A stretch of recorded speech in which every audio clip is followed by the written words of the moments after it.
Ya, selamat sore pemirsa TVRI Sumatera Utara dimanapun Anda berada. Senang sekali kami dapat hadir kembali menjumpai Anda melalui program Sumut Menyapa lewat segmen Kupas Tuntas. Pemirsa, seperti yang kita ketahui bersama, di mana beberapa waktu belakangan ini sejumlah kebutuhan pokok mengalami kenaikan yang cukup tinggi. Untuk itu tentunya berdampak terhadap masyarakat dan juga dunia usaha. Bagaimana kemudian upaya pihak terkait untuk kemudian menstabilkan harga-harga kebutuhan pokok yang mengalami kenaikan yang cukup signifikan ya, dan bahkan terjadi hampir di seluruh kabupaten kota di Sumatera Utara. Dan sampai saat ini bagaimana upaya dan strategi yang dilakukan oleh pihak terkait untuk menekan tingginya harga kebutuhan pokok ini. Untuk itu pada segmen Kupas Tuntas kali ini kita telah menghadirkan dua orang narasumber yang cukup berkompeten untuk membicarakannya. Langsung saja pemirsa, saya akan perkenalkan. Pertama sekali kita sudah mengundang Bapak Kabid Perdagangan Dalam Negeri Disperindak Provinsi Sumatera Utara. Ada Bapak Barita Sihite SOS MAP. Selamat sore Bapak, apa kabar? Selamat sore, Assalamualaikum warahmatullahi wabarakatuh. Waalaikumsalam. Dan kemudian kita juga telah mengundang Sekretaris Dinas Tanaman Pangan dan Hortikultura, ada Ibu Insinyur Lucianti MM. Selamat sore Ibu, apa kabar? Selamat sore, Assalamualaikum warahmatullahi wabarakatuh. Waalaikumsalam. Dan pemirsa, Anda juga dapat berpartisipasi nanti dengan kami melalui line telepon kami di nomor 0614146353. Anda bisa bertanya kepada kedua narasumber ini terkait dengan topik yang kita angkat pada sore hari ini adalah upaya pemerintah dalam menekan tingginya harga kebutuhan pokok di Sumatera Utara. Untuk itu sekali lagi line telepon kami nanti di nomor 0614146353 bisa Anda pergunakan. Dan saya langsung ke Pak Kabid Perdagangan Dalam Negeri Disperindak Provinsi Sumatera Utara. Pak, apa sih sebenarnya yang menyebabkan ada satu jenis komoditi kebutuhan pokok itu yang cukup diresahkan oleh masyarakat, cabai? Kenapa bisa menembus angka 100.000? Apa penyebabnya? Bagaimana kemudian yang dilakukan oleh Dinas Perindustrian saat ini? Baik, Pak Keri, pemirsa TVRI dimanapun berada, memang akhir-akhir ini sebagaimana kita lihat, kita rasakan, ada beberapa komoditi itu memang mengalami kenaikan. Jadi tadi Pak Keri mempertanyakan soal cabai yang rasanya makin pedas ini, Pak Keri. Iya, makin pedas. Ini bisa kami sampaikan memang yang pertama ini ada faktor penyebabnya. Sebagaimana kita mengetahui bahwa untuk kita di Indonesia ini penghasil cabai itu datangnya dari Jawa Timur dan dari Jawa Tengah. Ini jadi saat ini mungkin secara teknis nanti mungkin dengan Bu Lucy bisa menyampaikan, tetapi ini kaitan dengan harga. Begitu ada kegagalan karena penyakit, artinya ini suplai ke daerah lain itu bisa berkurang. Dan juga kita di Sumatera Utara ini ada kaitan fenomena pada saat masyarakat mengintip pas momen hari raya dan bulan puasa kemarin. Jadi memperhitungkan nanti mereka akan panen pada saat perayaan hari besar. Tapi faktanya pada saat itu harga itu bagus, landai gitulah, tidak ada gejolak karena kekurangan. Jadi pada saat selesai momennya itu suplainya agak berkurang. Terus yang kedua, begitu kekurangan kita suplai dari Jawa, artinya banyak produk-produk cabai kita yang dari Sumatera Utara, kita penghasil besar ini Pak di luar Pulau Jawa untuk konsumsi cabai. Tapi cabai kita banyak dilarikan, dijual ke Batam, dijual ke Riau. Dan ini tidak bisa kita salahkan masyarakat. Karena apa? Masyarakat juga pasti mencari harga yang lebih tinggi. Dan ini sampai hari ini menurut pantauan kami cabai itu sudah rata-rata di 83 sampai 86.000 per kilogram, Pak Keri. Ya. Baik, luar biasa ini kalau 83.000 sampai 86.000, artinya ini membuat ibu rumah tangga sangat penuh kehati-hatian begitu berbelanja. Saya ke Bu Lucianti, tapi bukan dari segmen ibu rumah tangganya. Bu, bagaimana kemudian, apa kemudian yang mempengaruhi, yang membuat harga cabai ini begitu melonjak? Ya, terima kasih Pak Keri dan pemirsa seluruh Sumatera Utara. Yang pertama bahwa memang sentra cabai itu untuk di Indonesia itu ada di Jawa. Di luar Pulau Jawa itu ada di Sumatera, salah satunya di Sumatera Utara. Jadi kalau dikatakan kita adalah penghasil nomor 6 terbesar Pak untuk cabai, dan ini ada kemarin sentra cabai di Jawa itu, di Jawa Timur, di Jawa Tengah dan Jawa Barat itu terserang fusarium. ya. Fusarium disebabkan karena iklim ekstrim juga. Jadi sudah terganggu di sentra produksi itu mengakibatkan ini produksi terus bergerak. Jadi kita tidak bisa melarang produksi kita mau dibawa kemana, produksi orang lain. Nah, pasokan dari Jawa itu kan akhirnya berkurang ke Sumatera, ya, tidak ada lagi ke Sumatera ini. Nah, cabai-cabai yang ada di Sumatera itu dikejar, gitu, dikejar. Jadi beredar dia. Jadi itu juga bahwa sebenarnya kita ada sentra, kita ada beberapa kabupaten, dan yang salah satu terbesar adalah di Batubara, ada hampir 500 hektar. Nah, di situ mereka sudah banyak bermitra dengan Pekanbaru, dengan Jambi, dengan Batam. Akhirnya yang harganya lebih tinggi. Nah, jadi mereka larinya ke sana. Nah, itu tadi Pak, salah satu yang membuat itu adalah bahwa adanya fenomena iklim itu tadi yang menyebabkan penyakit fusarium. Dan kita juga di Sumatera Utara ada Kabupaten Simalungun terserang itu fusarium juga. Nah, akhirnya dari Simalungun pun produksinya jadi rendah gitu kan, tidak ada produksi lagi rendah. Jadi yang dikejar adalah Karo, Batubara, dan itulah yang sentra utama kita. Nah, itulah jadinya yang di Batubara sudah bermitra, akibatnya stok di kita ini berkurang. Jadi untuk per minggu kita kan kebutuhan kita lebih kurang sekitar 2.400 ton, tetapi yang ada produksi kita hanya sekitar 1.400 ton. Berarti harus masuklah cabai dari luar ke Sumatera Utara, itu antara lain dari Aceh. Ya, Aceh masuk ke kita masuk keluar, kita keluar gitu kan. Jadi bergerak ini cabai ini kemana harga yang lebih tinggi, seperti itu mungkin. Dia menyasar kemana yang lebih tinggi harga, begitu ya. Jadi kemarin dengan pakar ekonomi, dengan Pak Benyamin juga, kita kemarin di Smart FM, dia mengatakan ini fenomena nasional, sulit, kalau sudah sama-sama mahal itu sulit kita kendalikan. Karena memang itu kan komoditas itu bergerak terus, dia bergerak kemana yang tinggi. Jadi seperti itulah kondisinya sekarang ini. Baik. Seperti itu Pak. Ditahan dulu sebentar Pak Barita. Saya mau ke Bu Lusianti. Bu Lusianti dan menyatakan dari petani cabai di Sumatera Utara, khususnya di Kabupaten Deli Serdang, mengaku bahwasanya mereka mengatakan sulit untuk bercocok tanam cabai katanya, karena operasionalnya mahal sekali, cost-nya tinggi sekali, apalagi katanya pupuk non subsidi nggak ada lagi.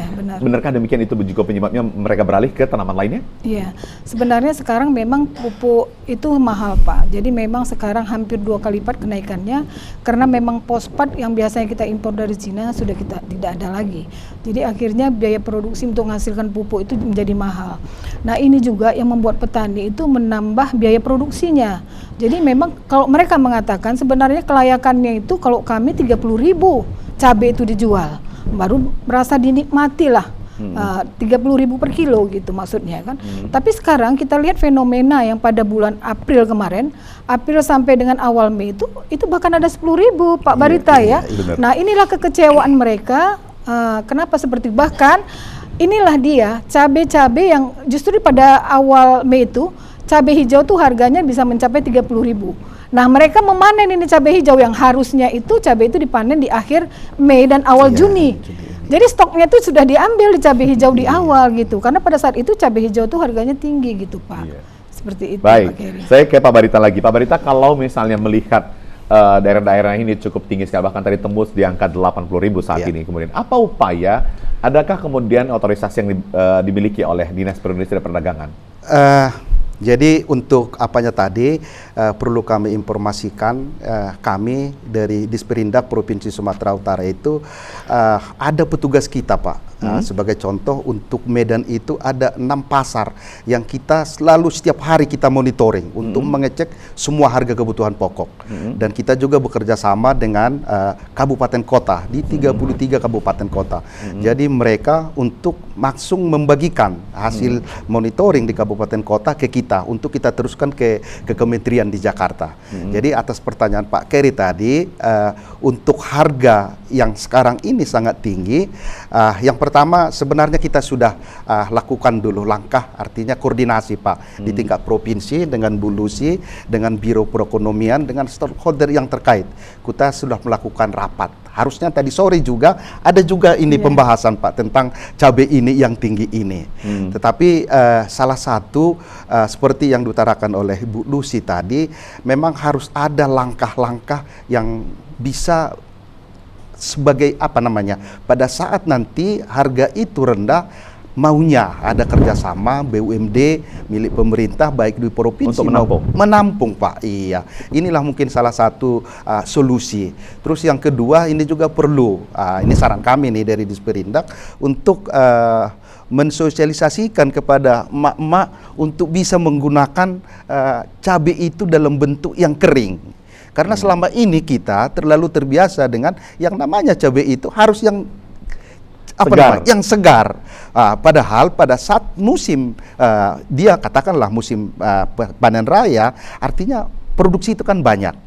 Disitulah maunya ada pihak ketiga baik itu dari BUMD, BUMN untuk menampung Pak, untuk langsung membuat dia dalam bentuk kemudian diolah untuk menjadi cabai kering seperti di luar negeri begitu ya Pak ya. Iya.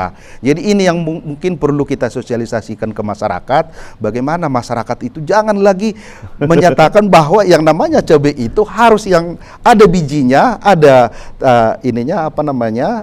tangkainya, padahal yang dihasilkan juga sama-sama pedas yang untuk kita khususnya di Sumatera Pak ya, makanannya itu nggak ada yang tidak berrasa cabenya. Iya. Nanti saya akan tanya Bu Lusianti terkait dengan bagaimana kemudian saat ini kelompok tani binaan daripada Dinas Tanaman Pangan dan Hortikultura di Sumatera Utara, apakah kemudian juga merasakan hal yang sama, gagal panen? Tetaplah bersama kami di Sumur Penyapa.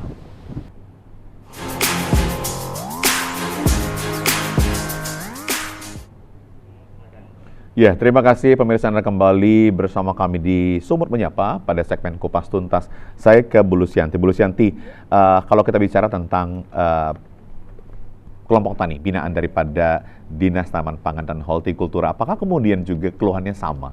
Gagal panen atau bagaimana? Atau diserang penyakit? Sebenarnya bukan gagal panen, tetapi yang utama adalah tingginya biaya produksi Pak. Jadi semenjak harga pupuk ini naik, mereka mengeluhkan itu. Dengan beberapa komoditas yang tidak naik harga, tetapi harga biaya produksinya itu naik. Nah makanya ini kita sekarang melalui beberapa kelompok di Deli Serdang dan Serdang Dage sedang mengembangkan yang namanya pupuk organik. Ya, jadi kita dari pupuk organik itu, dari Kohe itu kita buat, bahkan ada sudah 400 kelompok itu tidak sama sekali menggunakan pupuk kimia lagi. Iya, hanya hasilnya sama Kak Ibu? Sama, bahkan ada yang lebih tinggi sekitar 0,3 sampai 0,5 kuintal. Artinya mungkin sekitar 300 sampai dengan 500 kilogram untuk per hektarnya. Jadi memang itu sedang kita kembangkan untuk menekan biaya kos ini. Jadi karena beberapa faktor itu kan yang paling utama itu adalah mahalnya harga pupuk. Kemudian faktor iklim ini, kita tidak bisa, kalau kita di pabrikan mau berapa ribu pun kita produksi bisa kan. Benar. Tetapi ini kan kita sekarang menunggu untuk bertanam ini kita harus menunggu waktu, banyak hal. Bisa jadi gagal panen karena adanya iklim ekstrim, kekeringan, kebanjiran, panas hujan itu juga membuat kerusakan. Itu seperti terjadi di Kabupaten Batubara, ada 113 hektar yang tanamannya kerdil, tidak bisa menghasilkan karena panas hujan, iklim ekstrim sehingga menyebabkan tanaman itu rusak. Seperti itu. Oke, apakah kemudian ini juga yang menyebabkan pola tanam itu sama semuanya di hampir semua kelompok tani, Bu? Oh, tidak bisa. Kalau pola tanam itu kita sebenarnya setiap tahun itu sudah menyusun pola tanam sendiri-sendiri. Setiap kabupaten itu sudah ada. Tidak bisa disamakan karena potensi dari masing-masing kabupaten itu kan berbeda. Berbeda-beda ya. Berbeda-beda, tidak bisa kita samakan. Jadi petani itu pun seperti yang dibilang Pak Barita sudah tahu kapan dia harus memproduksi banyak itu, kebutuhannya waktu lebaran, dia akan produksi 3 bulan sebelumnya itu sudah dia produksi. Kapan tahun baru, sebelumnya juga 3-4 bulan itu sudah mereka produksi seperti itu. Jadi petani itu sebenarnya sudah mengerti. Cuman kemarin ini karena adanya penyakit fusarium di Jawa itulah salah satu sentra sehingga menyebabkan semua stok itu terganggu. Gitu.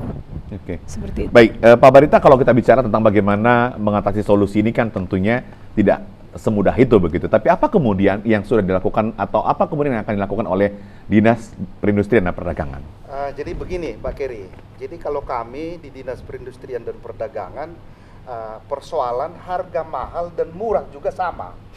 Iya. Mahal salah, mahal juga salah, murah juga salah. Tetap kami, ini tugas kami. Iya. Jadi kalau misalnya di Dinas Perindustrian dan Perdagangan kita ya, di event-event misalnya menjelang perayaan hari besar keagamaan, misalnya kita mau bulan puasa, Ramadan maupun nanti Natal, tahun baru, kita ada buatkan pasar murah, Pak. Pasar murah ini kita menggandeng para distributor atau pedagang besar untuk ikut berpartisipasi di pasar murah yang kita lakukan. Tetapi pasar murah yang kita lakukan di Disperindak Provinsi itu kita tidak memberikan subsidi, tetapi harga daripada di distributor itu yang langsung dijual ke masyarakat. Iya, jadi memang ini salah satulah upaya kita untuk bisa membantu masyarakat pada saat event-event tertentu, misalnya hari raya maupun di hari Natal. Iya. Jadi kita juga salah satu seperti yang tadi saya sampaikan, kalau misalnya harga turun, iya, seperti ini, harga pakan untuk ternak itu naik, Pak. Otomatis ini telur juga untuk hari ini udah di rata-rata di 28.000 per kilogram, Pak. Ini kalau diapakan per butirnya itu udah mencapai hampir 1.500, 1.600. Memang udah tinggi, tetapi para ini apa namanya untuk peternak, mereka juga dengan harga itu sebenarnya tidak menikmati. Artinya karena apa? Itu pakan itu mereka sangat tinggi ininya. Jadi memang apa mekanisme ini yang perlu pemerintah hadirlah, bagaimana duduk bersama untuk bisa mencari solusi yang terbaik, Pak.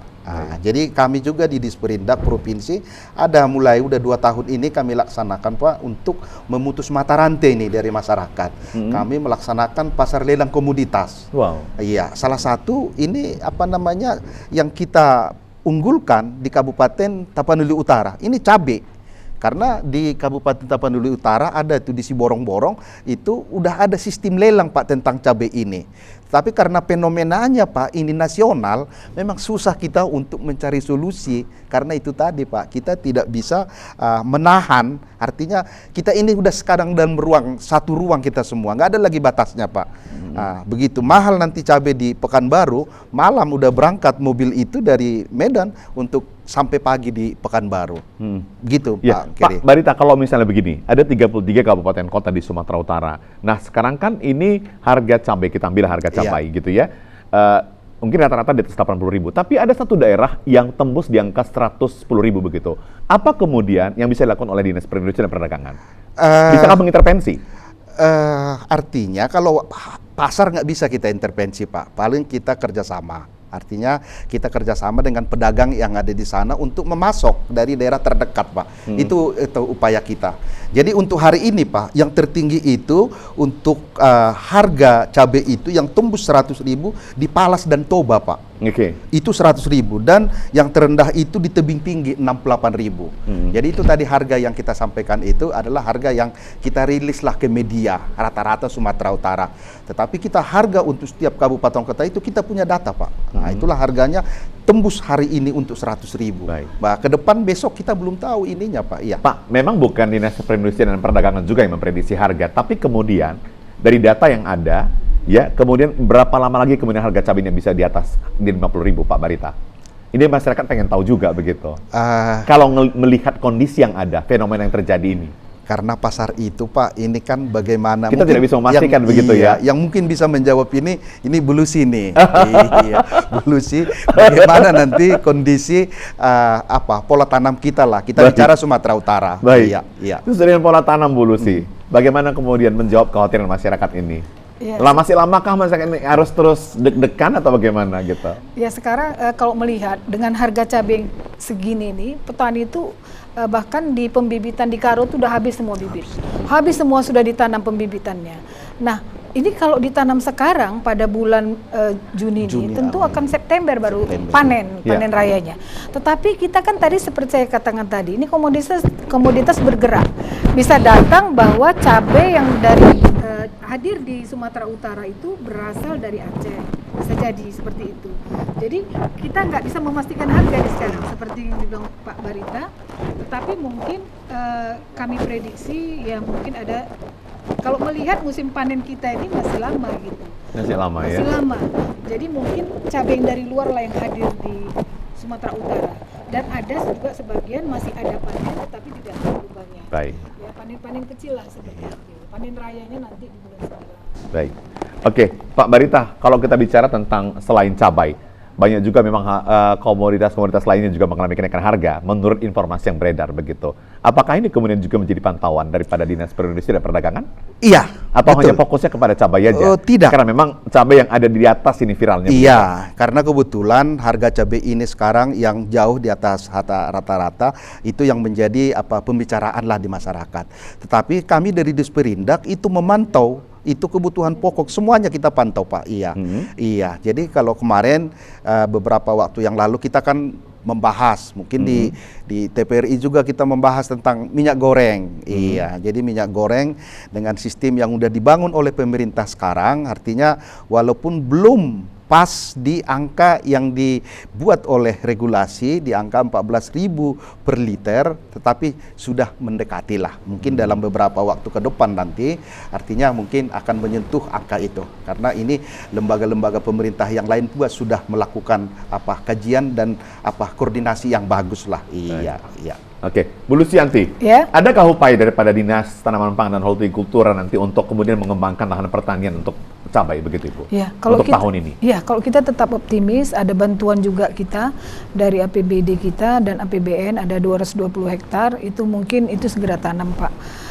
Dan kemudian juga kita ini sedang memikirkan bagaimana urban farming. Jadi emak-emak itu bagaimana bisa menanam sendiri di pekarangannya. Seperti itu. Jadi kalau cabai, khusus cabai rawit itu bisa bertahan sampai 2 tahun. Kalau cabai merah mungkin sekitar 8 sampai 10 bulan. Jadi itu kan sudah sangat membantu sebenarnya urban farming itu.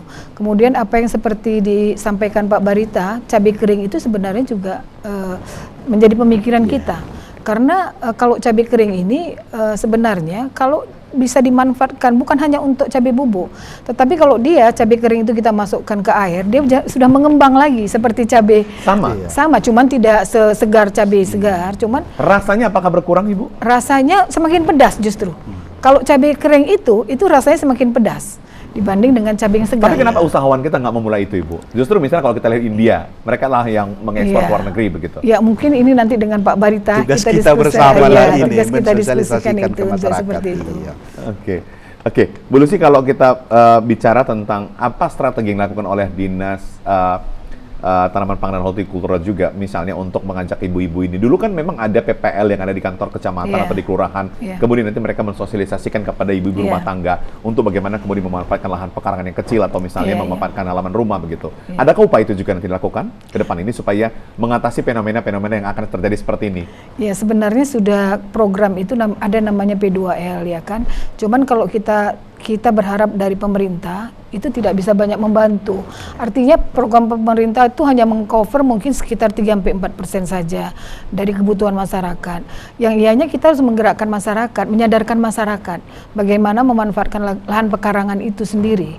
Karena memang kalau dikatakan kalau cabai itu sebenarnya nggak rumit kok menanamnya, asal dipupuk rajin, disiram pasti dia berbuah seperti itu. Itu yang mungkin kesadaran itu yang harus kita sampaikan kepada ibu-ibu rumah tangga seperti itu. Baik, oke. Pak Barita, apa kemudian strategi yang dilakukan oleh Dinas Perindustrian dan Perdagangan nanti untuk melihat pasar, untuk memantau pasar supaya tidak bertambah banyak ini ya komoditas atau komoditi kebutuhan pokok ini ikut juga naik begitu? Karena satu persatu nampaknya kelihatan mengikut nih Rp200, 300, 400 lama-lama, tapi berasa sih sebenarnya untuk ibu rumah tangga dan juga usaha. Jadi mungkin kalau kami melihat Pak, ini pendekatannya berbeda Pak. Artinya kalau itu barang buatan pabrikan mungkin bisa kita diatur, dengan cepat kita atur Pak. Iya, bisa kita atur mekanisme jaringan distribusinya. Tetapi karena ini memerlukan dari waktu dari musim tanam, belum lagi gangguan dari dari cuaca, dari macam-macam ininya. Memang agak susah ininya Pak. Tetapi kami dari Disperindak itu tadi kita ada aplikasi Pak yang kita bangun untuk bisa memantau pergerakan harga-harga dari komoditi yang dibutuhkan masyarakat Pak. Kemudian apakah kemudian masyarakat juga bisa melihat aplikasi itu? Bisa Pak. Untuk masyarakat bisa ketahui berapa harga kebutuhan pokok? Bisa Pak. Apa itu aplikasinya? Itu aplikasinya di di www.hargapangan.sumut.prop bpom.go.id. Itu rilisnya Dinas Perindustrian dan Perdagangan? Iya. Jadi itu setiap pagi berubah atau? Setiap hari, Pak. Setiap hari? Karena kita mengambil data ini, Pak, dari kabupaten kota. Di 33 kabupaten kota? Iya, di 33 kabupaten kota. Jadi kita merilis ini ke media maupun ke instansi terkait, Pak. Ini antara jam 11 sampai jam 12. Iya. Oke. Pak, apa kemudian dampaknya? Apakah ini hanya positif? Apakah kemudian juga ini tidak bisa menjadi kesempatan bagi para pembeli, pengepul begitu ya? Betul. Ini kan bisa kesempatan. Ini bahan mahal nih, saya borong nih gitu. Iya. Jadi bagaimana kemudian mengatur itu, Pak? Artinya itu tadi lah, Pak. Iya. Jadi kalau misalnya ada pergerakan daripada harga ini, itu kita dari Pemprov, Pak, sudah ada timnya, Pak. Langsung melakukan langkah-langkah ininya. Jadi yang jadi persoalan yang agak susah kita kalau ini dari hasil dari pertanian masyarakat, Pak. Tapi kalau misalnya telur, misalnya daging, kita langsung bisa ini pedagang besarnya langsung, distributornya langsung kita panggil. Baik itu dari Bulog, dari pedagang-pedagang besarnya, Pak. Supaya mereka bisa melepaskan ininya stoknya ke pasar untuk menetrasi pasar itu bisa untuk mendekati kestabilan lah. Mungkin begitu, Pak Geri. Baik. Oke, kemudian apa strategi-strategi lainnya yang dilakukan oleh Dinas Tanaman Pangan dan Hortikultura Provinsi Sumatera Utara untuk kemudian bisa mengatasi kelangkaan atau kenaikan harga sejumlah komoditi kebutuhan pokok di Sumatera Utara? Kami akan kembali sesaat lagi, tetaplah bersama kami di Sumut Menyapa.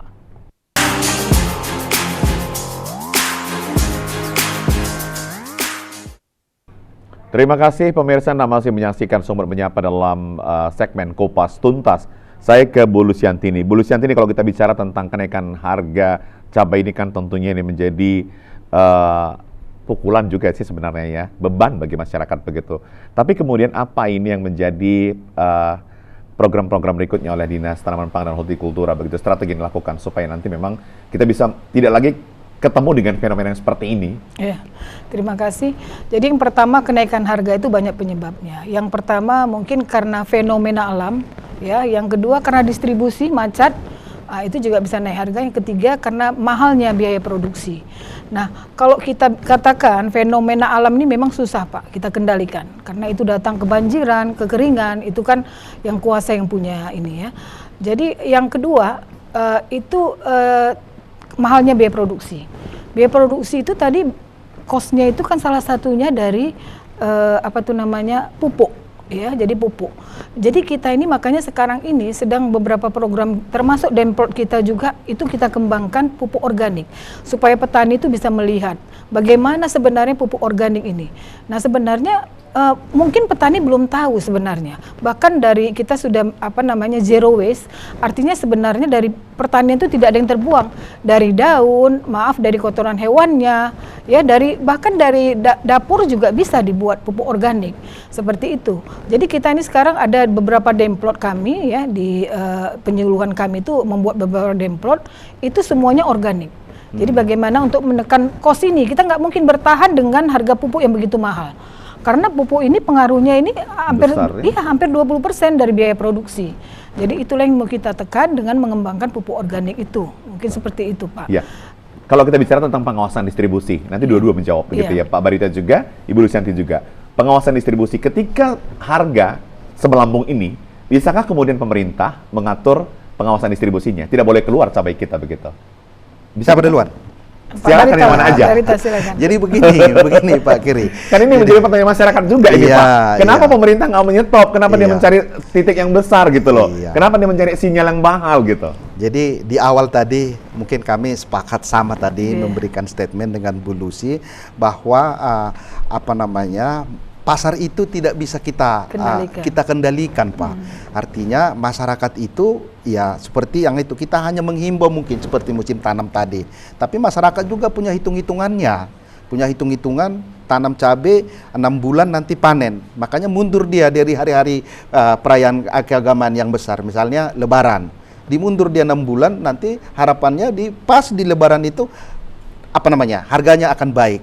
Tapi nyatanya karena semua nanam seperti itu, pasar itu dibanjiri dengan yang banyak, ya, artinya harga itu tidak didapatnya. Jadi ini mungkin nanti bagaimana sosialisasinya lah ke masyarakat itu supaya pola tanam itu memang tidak menumpuk untuk ininya. Itu satu. Terus yang kedua, kalau kami menghimbau, artinya dengan rekan-rekan di dinas di kabupaten kota juga untuk membantu masyarakat bagaimana menggunakan ini BUMD ini. Artinya pada saat musim panen yang banyak, ada kita misalnya membuat cold storage lah artinya. Artinya begitu, apa bisa ditahan dulu, disimpan berapa lama. Nah, mungkin dengan teknologi yang ada bisa untuk satu bulan, 2 bulan begitu, baru dilepas lagi ke apa ke pasar pada saat harganya sudah ininya menormalkan ininya Pak. Iya, mungkin begitu Pak. Ya. Bu Lusianti, apa kita punya nggak sih untuk kemudian stop untuk keluar, sama dengan sapi sekarang kan begitu, nggak boleh masuk sapi, nggak boleh keluar gitu loh. Kenapa ini nggak bisa dilakukan seperti itu? Iya, karena nggak bisa, karena kita memang tidak ada proteksi harga Pak. Jadi perlu diketahui juga bahwa Dinas Tanaman Pangan dan Hortikultura itu tugas pokoknya adalah mempertahankan produksi supaya kita dapat swasembada. Jadi ini sebenarnya sudah kita capai ya untuk komoditas strategis ini seperti beras, jagung, cabai, itu sudah kita capai semuanya swasembadanya. Masalahnya karena ada yang terganggu itu, makanya itulah terjadi crowded di sini gitu kan. Nah, seperti itu. Jadi kalau kita bilang bagaimana kita bisa enggak, karena proteksi harga itu belum ada Pak. Saat ini masih kita di beras, itu pun kadang-kadang masih kacau juga. Karena ada orang bisa membeli harga di atas HPP, ada yang bisa di bawah, seperti itu. Jadi ini kadang-kadang masih ada pedagang besar, pedagang kecil, ya. Kan petani ini seperti kita ketahui juga, petani ini untuk bertanam itu kadang dia meminjam kepada pihak ketiga sebagian. Nah, mau tak mau dia menjual seperti ke situ gitu, seperti itu. Jadi di lingkaran bulat itu. Jadi harga itu kadang-kadang dipatoklah dengan harga yang apa. Tetapi kalau untuk cabai saya yakin bahwa ini mereka memang menikmati lah harga itu, menikmati. Dan mereka kami wawancara, kalau bisa seterusnya 50.000. Nah, di sisi lain pasti emak-emaknya menjerit nih kalau mereka aja menjual 50.000 kan. Jadi dua hal ini, dua sisi sebenarnya harus kita jaga. Jadi petaninya juga jangan terlalu merugi, emak-emak ini pun jangan menjerit dengan harga yang terlalu tinggi seperti itu. Oke, Pak Barita, kalau kita lihat ya, fenomena bisa dikatakan fenomena karena sekali setahun cuma munculnya begitu ya. Nah, yakin nggak sih tahun depan begini lagi? Kalau polanya seperti ini? Artinya harapan kita ya. Harapan kita tidak begitu Pak, tapi dengan pola tanam, dengan harga pupuk yang sekarang ada begitu ya, dengan bebasnya para petani juga tidak punya bebas menjual kemana-mana. Bisakah kemudian hal ini terjadi kembali di tahun berikutnya?